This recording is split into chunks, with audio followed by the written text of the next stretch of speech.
আসসালামু আলাইকুম। গত 12ই জুন ভারতের আহমেদাবাদে একটি ভয়াবহ বিমান দুর্ঘটনা ঘটে। এই বিমান দুর্ঘটনায় বিমানে থাকা 242 জন যাত্রীর মধ্যে মাত্র একজন বেঁচে যায় আর বাকি সবাই নিহত হয়। এই দুর্ঘটনার পর থেকে একটা কার্টুনের দৃশ্য খুব বেশি দেখা যাচ্ছে। সেই কার্টুনের নাম হচ্ছে সিম্পসন কার্টুন। আমরা কিন্তু সকলেই কম বেশি এই সিম্পসন কার্টুনের নাম কিন্তু শুনেছি, কারণ এই সিম্পসন কার্টুন কিন্তু ভবিষ্যৎবাণী করে থাকে। এই সিম্পসন কার্টুনে যেগুলো ভবিষ্যৎবাণী করা হয় তার মধ্যে বেশিরভাগই কিন্তু বাস্তবায়ন হয়। যেমন এই যে বিমান দুর্ঘটনা ঘটলো, অনেকেই বলছে 1994 সালে এই সিম্পসন কার্টুনে দেখানো হয়েছে ভারতের এয়ার ইন্ডিয়া নামক একটি প্লেন বিধ্বস্ত হবে বা সংঘর্ষ হবে, এবং 2025 সালে কিন্তু সেটি সত্যি সত্যি আমরা কিন্তু চোখের সামনে দেখতে পেয়েছি। তার মানে কি এটি কি যা বলবে তা কি সত্য? আমরা এর আগেও কিন্তু কিছু ঘটনা দেখেছি, যেমন 2025 সালে ডোনাল্ড ট্রাম্প আমেরিকার প্রেসিডেন্ট হবে, এমনকি 2015 সালে ডোনাল্ড ট্রাম্প প্রেসিডেন্ট হবে। এগুলো কিন্তু এই সিম্পসন কার্টুনে দেখানো হয়েছিল এবং সেগুলো কিন্তু সত্যি সত্যি ঘটেছিল। তাছাড়াও 2022 সালে ফুটবল বিশ্বকাপে আর্জেন্টিনা জয়ী হবে, এটাও কিন্তু দেখানো হয়েছিল এই সিম্পসন কার্টুনে, এবং সেটাও কিন্তু মিলে গিয়েছিল। এবং বর্তমান সাম্প্রতিক সময়ে অনেকগুলো ঘটনা ঘটেছে যেগুলো কিন্তু এই সিম্পসন কার্টুনে দেখানো হয়েছে এবং সবগুলো কিন্তু মিলে গেছে। এখন এগুলো নিয়ে অনেকে ভিডিও করতেছে, বলতেছে এটা কিভাবে সম্ভব?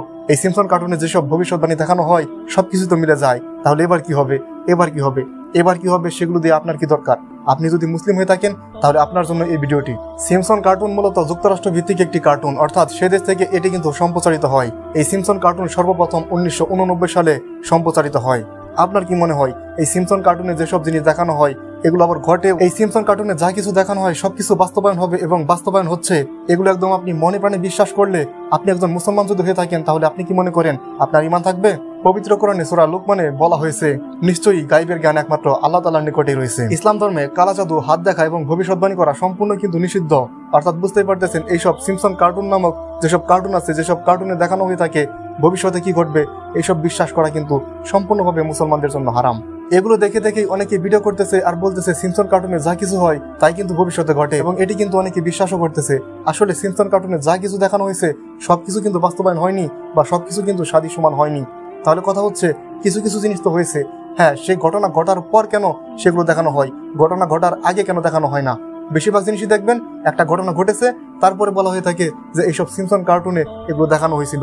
যেমন এই বিমান দুর্ঘটনা বলুন, আর্জেন্টিনা বিশ্বকাপ বলুন, ডোনাল্ড ট্রাম্পের জয়ী হওয়ার পর বলুন, এসব কিন্তু দেখানো হয়েছে বা বলা হয়েছে যে তারা কিন্তু জয়ী হবে, এটা সিম্পসন কার্টুনে অনেক আগে কিন্তু বলা হয়েছে। একটা ঘটনা ঘটার আগে কেন এগুলো প্রকাশ পায় না? একটা ঘটনা ঘটার পরই কেন এগুলো প্রকাশ পায় যে সিম্পসন কার্টুনে এগুলো দেখানো হয়েছিল? আসলে আপনারা জানুন যে এই কার্টুন কিন্তু আমেরিকা ভিত্তিক একটি কার্টুন, অর্থাৎ আমেরিকা এসব কার্টুন কিন্তু তৈরি করে থাকে।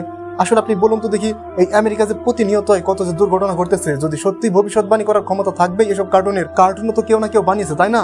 সে যদি এতই যদি ভবিষ্যৎবাণী করতে পারবে, এই যে আমেরিকাতে এত দুর্ঘটনা ঘটতেছে, তাহলে কেন সেগুলো ফেরাতে পারতেছে না এসব ভবিষ্যৎবাণী করে?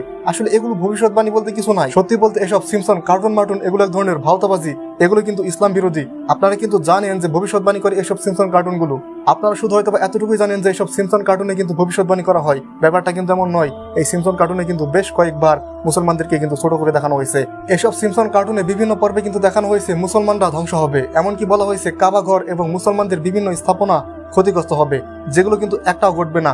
এমনকি আমাদের পবিত্র কোরআন কিংবা মুসলমানদের যেসব গ্রন্থ আছে সেগুলোর মধ্যে কিন্তু কোথাও বলা নাই যে মুসলমানদের এসব স্থান কিন্তু ধ্বংস হবে বা ক্ষয়প্রাপ্ত হবে বা স্থাপনা বিলুপ্ত হবে, এরকম কিন্তু কোথাও বলা নাই। অর্থাৎ এগুলো সবই কিন্তু মিথ্যা। পৃথিবীতে মুসলমানদের উপর যতই জুলুম অত্যাচার হোক না কেন, পৃথিবী থেকে মুসলমানরা কোনোদিনও ধ্বংস হবে না, বরং ধ্বংস হবে তারাই যারা এসব কার্টুন তৈরি করে। সেসব দেশগুলোই ধ্বংস হবে এবং সেসব দেশেই একদিন ইসলামের পতাকা উঠবে। আপনি যদি মুসলমান হন তাহলে আপনাকে এটা বিশ্বাস করতেই হবে যে আল্লাহ তাআলা একমাত্র গায়বের মালিক, আল্লাহ তাআলাই অতীত, বর্তমান এবং ভবিষ্যতের মালিক।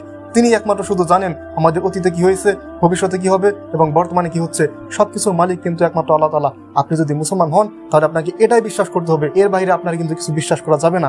এসব কার্টুন থেকে আপনি দূরে থাকবেন, এসব কার্টুন দেখার দরকার নাই, এবং এসব কার্টুনে যারা ভিডিও করে তাদের থেকে দূরে থাকুন। এমনকি বর্তমান সময়েরও কিন্তু অনেক কিছু এই কার্টুনে দেখানো হচ্ছে, যেমন 2026 সালে ফুটবল বিশ্বকাপে পর্তুগাল জয়ী হবে। আসলে ফুটবল বিশ্বকাপ আসলে কিন্তু আপনারা দেখতে পাবেন কে জয়ী হবে আর কে হারবে, এগুলো কিন্তু দেখতে পাবেন। এসব ভবিষ্যৎবাণী কিন্তু বিশ্বাস করা একদমই ঠিক নয়। এগুলো দেখে অনেকে কিন্তু পোস্ট করতেছে, যারা পর্তুগালের ফ্যান তারা কিন্তু অনেকে বলে যে পোস্ট করে বা লিখে বা ভিডিও করে যে পর্তুগাল জয়ী হবে, এই কার্টুনে বলা হয়েছে। এই কার্টুন জানেন আপনি একজন মুসলমান হয়ে কিভাবে এগুলো বিশ্বাস করেন, কিভাবে বিশ্বাস করতে পারেন এগুলো? এসব কিছু নিয়ে ভিডিও করার আগে অবশ্যই আমাদের রবের কথা একবার চিন্তা করা দরকার এবং আখিরাতের কথা চিন্তা করা দরকার। এসব থেকে আমাদের সবসময় দূরে থাকাই ভালো। আল্লাহ তাআলা আমাদের সবাইকে নেক বুঝ দান করার তৌফিক দান করুক, আমিন।